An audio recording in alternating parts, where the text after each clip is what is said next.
मराठ्यांना ओबीसीतून आरक्षण मिळालं याच्यावर प्रहारचे लक्ष्मीताईंचं काय म्हणणं आहे?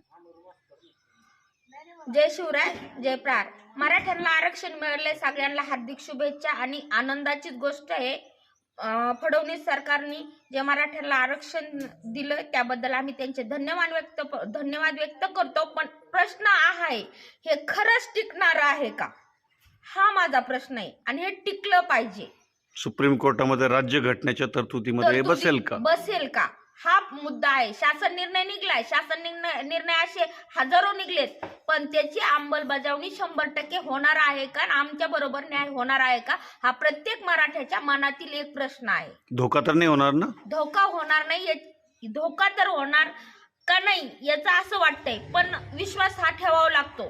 पण जर धोका झाला तर मग ऐतिहासिक असं वेगळं काहीतरी महाराष्ट्रात घडल असं मला वाटतं.